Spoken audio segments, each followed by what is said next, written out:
ఇన్ని చేసి ఇంకా నిస్సిగ్గుగా వాళ్ళని వేధింపులు గురి చేసినటువంటి వ్యక్తులను వెనకేసు రావడానికి వాళ్ళ తమరు జైలుకి వెళ్ళారా సార్?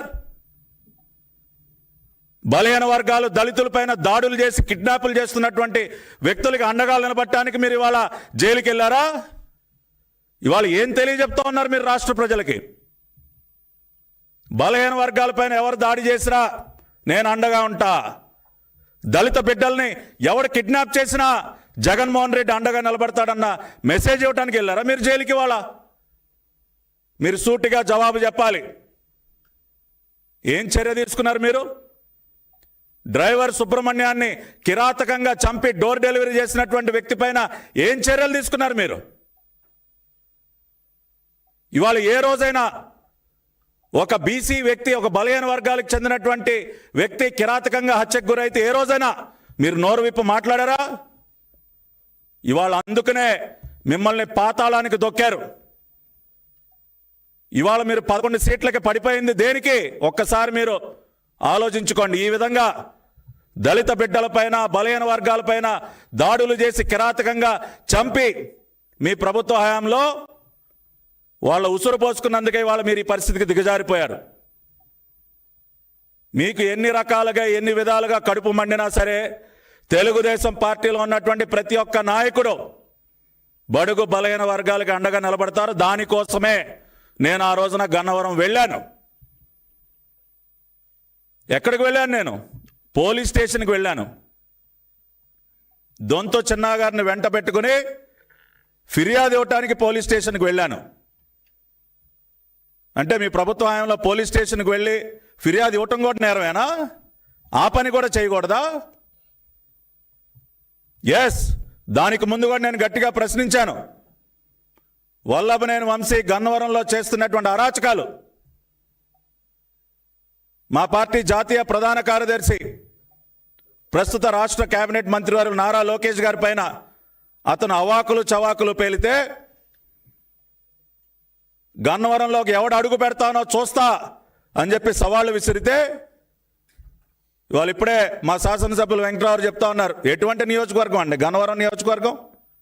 ఒక పుచ్చలపల్లి సుందరయ్య గారు, ఎంతోమంది మహానుభావులు ఈ జిల్లా నుంచి, ఆ నియోజకవర్గం నుంచి ఎంతోమంది గొప్ప గొప్ప వ్యక్తులు పుట్టినటువంటి గడ్డ, దానిని మీరు అరాచకాలకి, రౌడీజానికి ఒక వేదికగా మార్చేస్తుంటే మేమెవరం రాకూడదా గన్నవరంలోకి? అందుకనే ఖచ్చితంగా మీ అరాచకాలను అడ్డుకోవటం కోసం మాత్రమే నేను అక్కడ అడుగుపెట్టా. 200-300 మందితో నేను మీ పార్టీ కార్యాలయం పైన దాడి చేశానా? మరి 200-300 మందితో నేను దాడి చేస్తే మరి చిన్న మట్టిగడ్డ కూడా మీ పార్టీ ఆఫీస్ మీద దేనికి పడలేదండి? ఇప్పుడు ఒక పక్కన మా పార్టీ కార్యాలయం తగలబెట్టినటువంటి విజువల్స్ మా మంత్రి గారు చూపెట్టారు. చూపించండి మీరు కూడా. 200-300 మందితో పట్టాభి మా పార్టీ ఆఫీస్ పైన దాడి చేశాడని మీరు మాట్లాడారు కదా.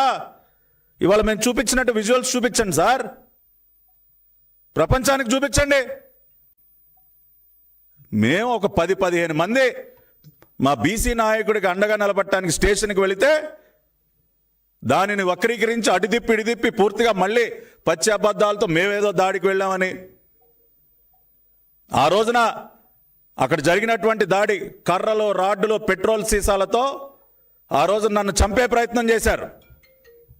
ఆ రోజు నా బాడీ గార్డ్స్, నా సెక్యూరిటీ, మా గన్మెన్, నా డ్రైవర్ నన్ను రక్షించబట్టి నేను ప్రాణాలతో బయటపడ్డా. లేకపోతే ఆ రోజున అక్కడే అయిపోయేది. ఆ విధంగా మా పైన దాడి చేసి మమ్మల్ని చంపే ప్రయత్నం చేసి మా పైన 307 సెక్షన్లు పెట్టి దాదాపు 12 మందిని మమ్మల్ని రాజమండ్రి సెంట్రల్ జైలుకి, ఆ రోజు రాత్రి అక్కడి నుంచి నేను బయటపడితే మళ్ళీ పోలీసులు నన్ను అదుపులోకి తీసుకుని ఆ రోజు అర్ధరాత్రి తోట్లవల్లూరు స్టేషన్లో మీరు చేసింది ఏంటండి? వాళ్ళ 3 సింహాలు, పోలీసుల యొక్క కర్తవ్యం, చాలా పాఠాలు చెప్తా ఉన్నారు. మీ హయాంలో మీరు ముఖ్యమంత్రిగా ఉన్నప్పుడు పోలీస్ స్టేషన్లన్నీ ఖాళీ చేయించి మరి మీ ప్రైవేటు గుండాలని లోపలికి పంపించి మాలాంటి నాయకుల్ని చిత్తగొట్టించినటువంటి సందర్భాలు మీకు తెలియదా?